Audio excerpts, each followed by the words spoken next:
Welcome to the deep dive. This is where we take a whole bunch of sources, could be articles, research, maybe even our own notes, and, well, we pull out the really important stuff, those key insights. We try to give you that shortcut to being genuinely well-informed. And today we're really getting into a core skill, how to understand what you're reading. More than that, how to pull out exactly what a text actually says. We've got some great insights from a source on mastering multiple choice questions, actually. hmm But we're using that as a jumping off point to talk about information literacy in general. And we've got this really cool example about the barter system to tie it all together. That's right. Think of today's mission, if you like, as getting you equipped with some really precise strategies. How to navigate text, understand the nuances, and critically, how to sidestep those common traps that make us misinterpret things. This isn't just test prep, right? This is for everyday life.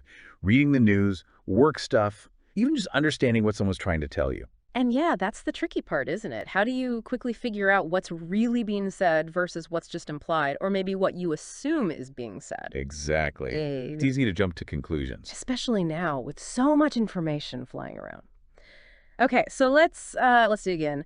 When we talk about pulling info from text, we often hit these questions, right? Designed to check our understanding, like multiple choice, single answer questions, usually short text is maybe up to 110 words or so, Mhm. a few options, only one right answer. Sometimes just a couple of these questions in a set, maybe low scoring overall. Yeah, the source highlights those points. Low scoring, maybe only 2 or 3 questions, 1 point for right, 0 for wrong. Short text, 3, 5 options usually. But even if they're low scoring, they test something fundamental. They really push you to nail the topic sentence, understand what kind of question is being asked. It's all about reading with precision. Precision, I like that. So, okay, faced with the text, where do we start? What's the first step? Well, the golden rule, according to the source material, is crystal clear. Read the prompt first. The question itself.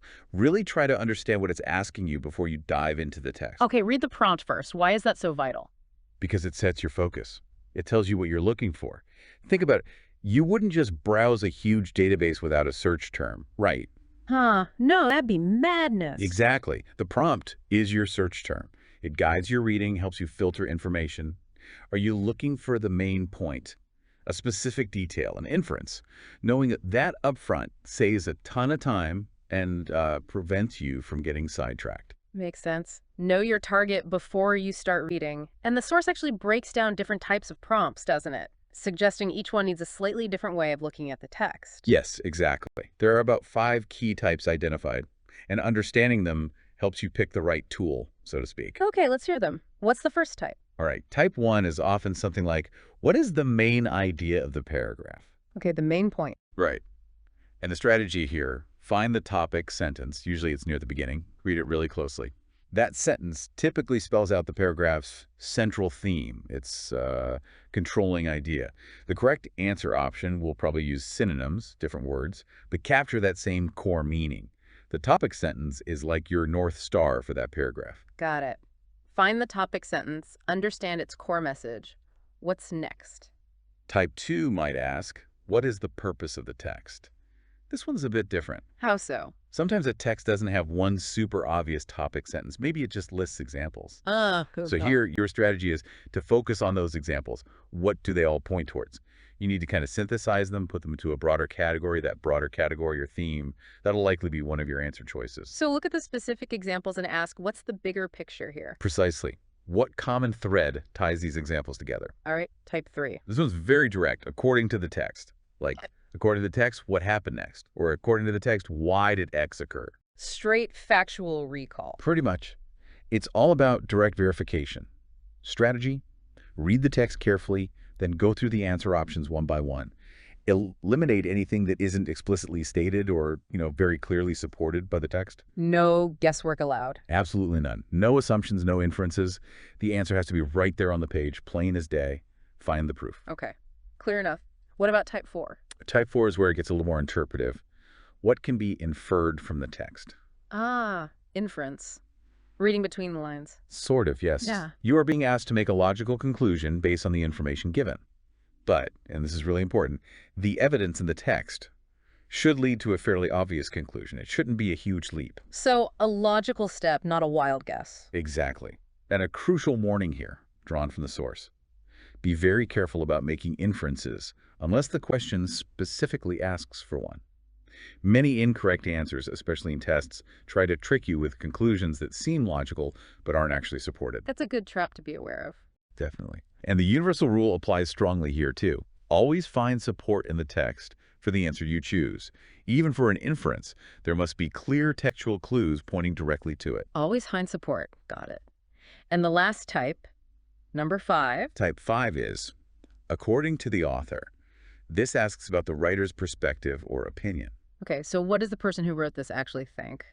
Right. Assuming it's nonfiction, the author's view. Sometimes it's stated outright, but other times it might be a bit more veiled. Presented through the examples they choose or the way they structure their argument, maybe even by contrasting different viewpoints. So you might need to look at the whole picture. You might. You have to consider all the evidence presented, maybe stats, quotes, the specific examples used to figure out the author's underlying opinion or stance. Just like our own opinions, theirs are usually backed up by some kind of evidence within the text. Okay, that's a really useful breakdown. 5 distinct ways questions might come at you, each needing a slightly different focus.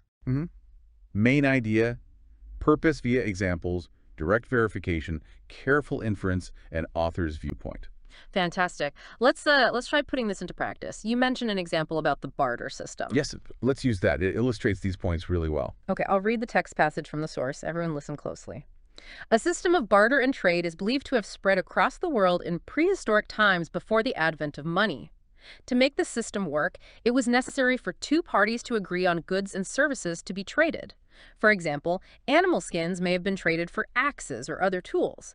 The exact quantity and quality of the goods were up for negotiation. These traded goods served as the medium of exchange, even though the unit values were still negotiable. The system still survives today in some parts of the globe and has even become fashionable in some urban neighborhoods. Got it. And the question is a type 3, right? It asks, according to the text. Correct. Direct verification needed. Okay, here are the 5 options presented in the source. A, money is obsolete. B, animal skins are still traded for axes. C, some city dwellers today are part of a barter economy. D, issues related to quality and quantity has now been resolved. E, fashionable clothes and other items are commonly traded in urban areas today. Okay, so thinking about that, according to the text rule, find direct support, no assumptions. Take a second, listeners, and see which one fits. All right, let's walk through why C is the only one that works, based on the source's logic. Let's do it. Why C? Option C says, some city dwellers today are part of a barter economy. Now look back at the text. The very last sentence says, the system still survives today and has even become fashionable in some urban neighborhoods. Ah, urban neighborhoods. City dwellers. It's a direct link. Exactly. It's practically a paraphrase. The text directly supports that statement. Clear evidence. Okay, C looks solid. Now, why are the others wrong? Let's take A. Money is obsolete. Right. The text says barter existed before money came along. It doesn't say money is gone now. That's a huge assumption. Totally unsupported. Okay, A is out. What about B? Animal skins are still traded for axes. The text uses a crucial phrase. Animal skins may have been traded, that's past tense, and it suggests possibility, not certainty. Right, may have been ancient history. Precisely. Option B claims they are still traded now. The text gives 0 evidence for that current practice. Big difference in tense and certainty. Okay, B is definitely wrong. On to D. Issues related to quality and quantity have now been resolved.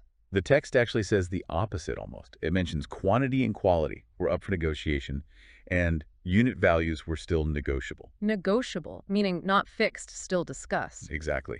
It implies those issues were not resolved, they were part of the process. So D makes a claim directly contradicted or at least unsupported by the text. Gotcha, D is out. That leaves E. Fashionable clothes and other items are commonly traded in urban areas today. This one sounds plausible because the text mentions fashionable. Ah, but that's the trap. The text says the system has become fashionable in some urban areas, like it's trendy to barter again. It doesn't say what they're trading. Exactly. It definitely doesn't specify fashionable clothes and other items are being traded, or that it's common. Option E adds details, specific items that simply aren't mentioned. It's an over-inference based on the word fashionable. Wow. That really highlights it. The wrong answers look tempting, they pick up on words like fashionable, but they twist the meaning or add stuff that just isn't there. That's the core lesson. You have to resist the urge to make those quick assumptions or logical leaps beyond what the text explicitly provides. unless you're specifically asked to infer, and even then, cautiously. Always find that direct support. Go back to the words on the page. Always. And this isn't just about tests. These skills, identifying the question type, focusing your reading, demanding evidence, they're vital for navigating, well, everything. News, reports, online discussions. Being truly well-informed, not just thinking you are. Precisely. It's about developing that sharp eye for what's actually being stated versus what's just noise or assumption or maybe even deliberate misdirection. A disciplined approach, really. Identify the question, find the evidence, stick to the text. It stops you from being misled and helps you grab the real message. Absolutely, it empowers you. You start seeing the difference between solid claims and, well, fluff. So, thinking about all this, what's the final takeaway for someone listening right now? Well, maybe think about this. What does this mean for you? The very next time you read an article or get a complex email or even just hear someone make a claim in conversation, Yeah. how will you apply this? How will you consciously pause, identify what's actually being asked or stated, and look for the direct support, the text, whether it's written or spoken, before you jump to your own conclusion?